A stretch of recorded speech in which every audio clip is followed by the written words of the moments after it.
नमस्कार विद्यार्थी मित्रांनो, स्वागत आहे आपलं IK एज्युकेशन या यूट्यूब चॅनलवरती। तर बघा, स्पर्धा परीक्षा करणाऱ्या सर्व विद्यार्थ्यांसाठी आजचा हा व्हिडिओ आपला खूप महत्त्वाचा असणार आहे। कारण स्पर्धा परीक्षेमध्ये शेकडेवारी या घटकाला खूप महत्त्वाचं स्थान आहे।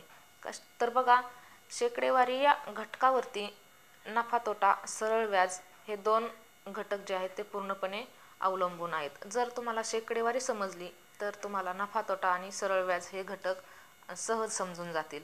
तर बघा, शेकडेवारी या घटकावरती आपण आजचा हा पार्ट 1 चा व्हिडिओ आहे, जेणेकरून त्याच्यामध्ये फक्त बेसिक गोष्टी शिकवल्या जातील। तर सर्व विद्यार्थ्यांना विनंती आहे की जर कुणी चॅनलला सबस्क्राईब केलं नसेल तर सबस्क्राईब करून घ्या, शेजारचं बेल आयकॉन प्रेस करा, जेणेकरून आपला व्हिडिओ अपलोड केल्यानंतर त्याचं नोटिफिकेशन तुम्हाला मिळून जाईल। तर चला आपण आपल्या व्हिडिओला सुरुवात करूया।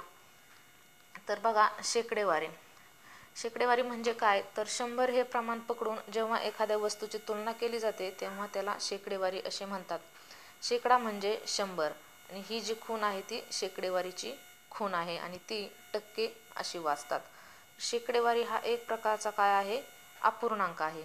तर बघा, अपूर्णांक कसा, तर समजा मी 50% असं लिहिलं तर हे टक्के म्हणजे काय असतं, या टक्क्याचा अर्थ 1/100 असा होतो। म्हणजेच 50% म्हणजे हे टक्के तर दिलेल्या संख्येला भागाकारामध्ये 100 लिहिले जातात। मग 50% मी कसे लिहू शकते तर 50/100 अशा पद्धतीने हा अपूर्णांक तयार होतो।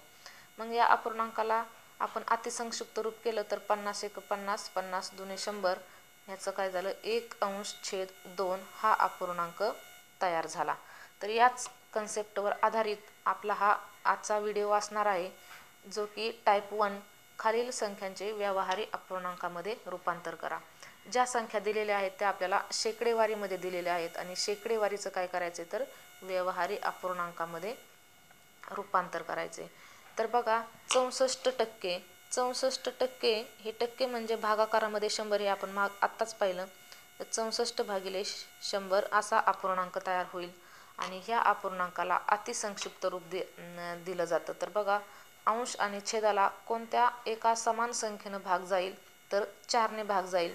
4 × 1 = 4 उरले 2, 4 सख 24, त्याच्यानंतर छेदस्थानी 4 × 2 = 8 उरले 2 आणि 4 × 5 = 20, म्हणजेच 16/25 हा झाला आपला व्यावहारिक अपूर्णांकामध्ये रूपांतर।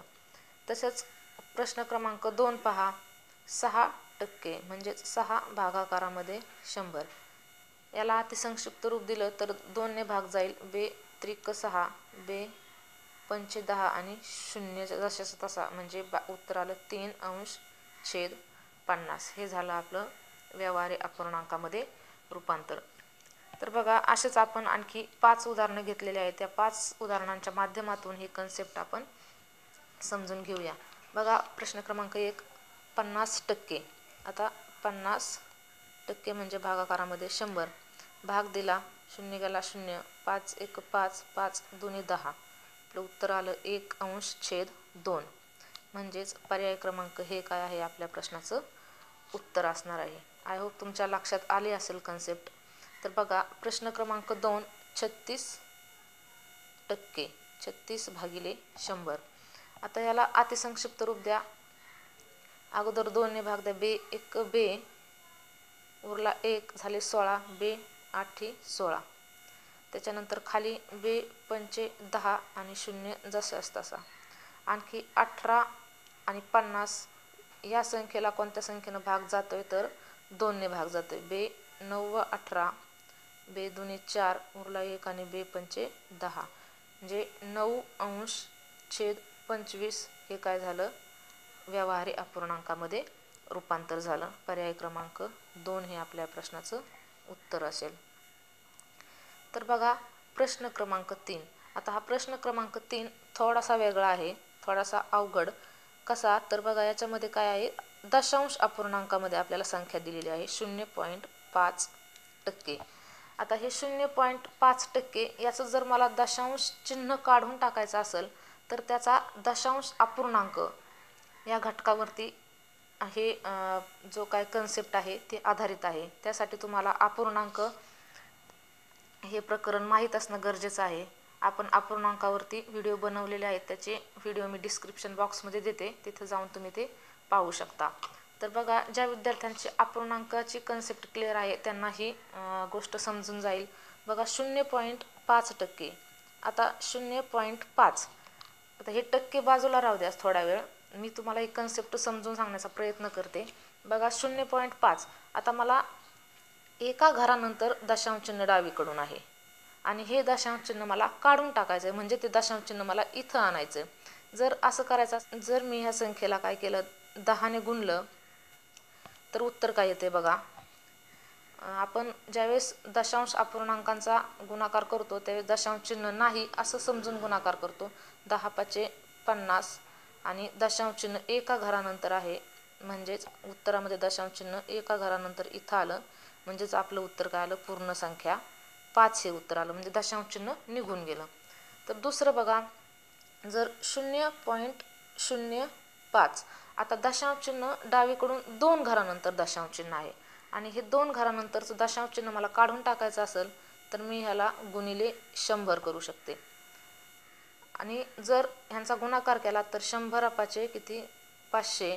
उत्तरामध्ये 2 घरं दशांश चिन्ह डावीकडून द्या, 1 2 दशांश चिन्ह आलं इथं, म्हणजेच हे पण आपले 5 काय झालं, पूर्ण संख्या झाली आणि दशांश चिन्ह निघून गेलं.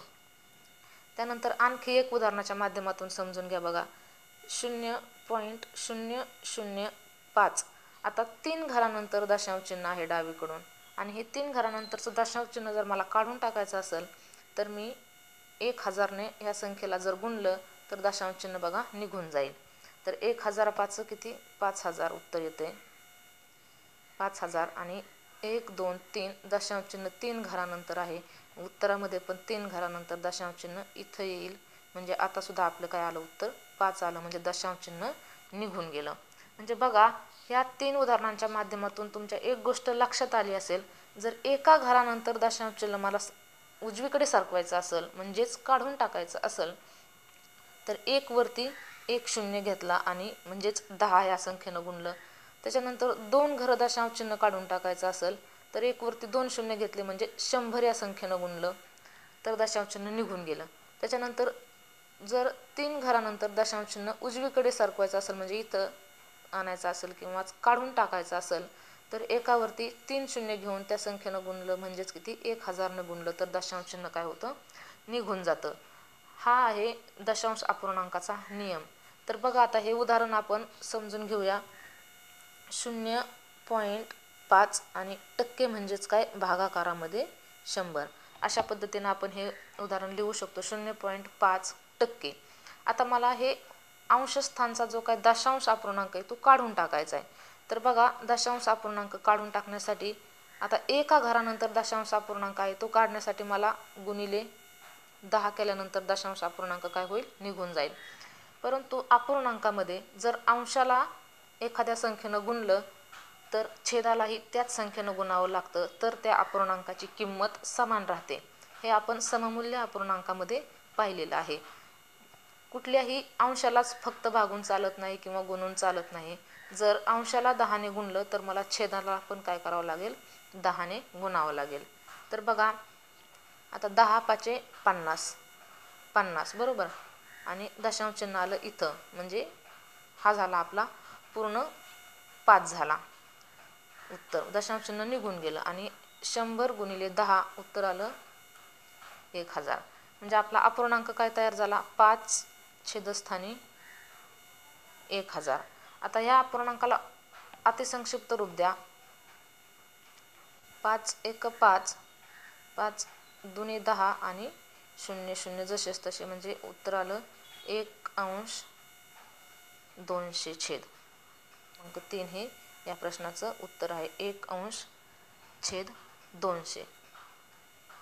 आता पुढचं उदाहरण एक पहा, दशांश अपूर्णांकाचं. याच्यावरून तुम्हाला समजून येईल.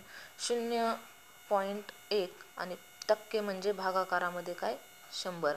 तर बघा, आता काय, मला एका घरानंतर दशांश चिन्ह घालवायचे, म्हणजे वरच्या संख्येला गुणिले 10.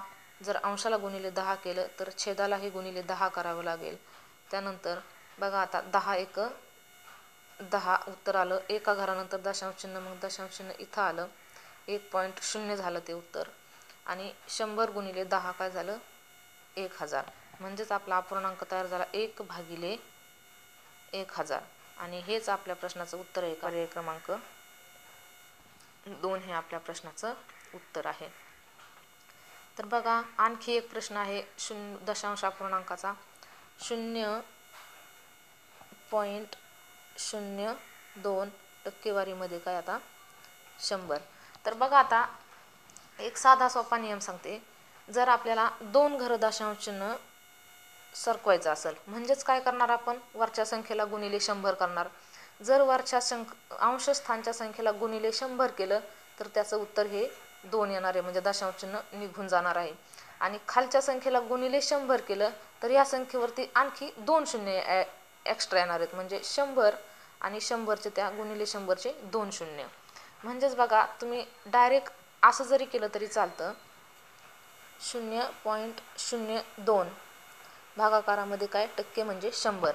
मला 2 घरं जर दशांश चिन्ह घालवायचं असेल, अंशस्थानचं 2 घरं दशांश चिन्ह घालून टाकून द्यायचं असेल तर त्याच्या विरुद्ध बाजूला म्हणजे छेदस्थानी काय करणार मी? 2 शून्य ॲड करणार. हा झाला एक शॉर्ट ट्रिकच्या माध्यमातून याच्यावरचं सोल्युशन. मग याचं उत्तर काय आलं बघा. वरचं दशांश चिन्ह घालवण्यासाठी मी खाली 2 शून्य ॲड केले, म्हणजे आता वरच्याचं दशांश चिन्ह निघून गेलं. वरती अंशस्थानी 2 राहिले आणि खाली 100 आणि हे 2 शून्य काय झाले? ॲड झाले. भाग द्या. बे 1 बे, बे 5 10 आणि हे 3 शून्य, म्हणजे आपलं उत्तर आलं 1/5000 काय छेद. हे आपल्या प्रश्नाचं काय आहे? उत्तर आहे. पर्याय क्रमांक 3 हे आपल्या प्रश्नाचं उत्तर आहे. 5 उदाहरणांच्या माध्यमातून आपण शेकडेवारी समजून घेण्याचा प्रयत्न केला. तर शेवटी जाता जाता सर्व विद्यार्थ्यांना विनंती आहे की आपल्या चॅनलला सबस्क्राईब करा, लाईक करा आणि तो तुमच्या मित्रमैत्रिणींपर्यंत शेअर करा. थांबूया इथेच. धन्यवाद.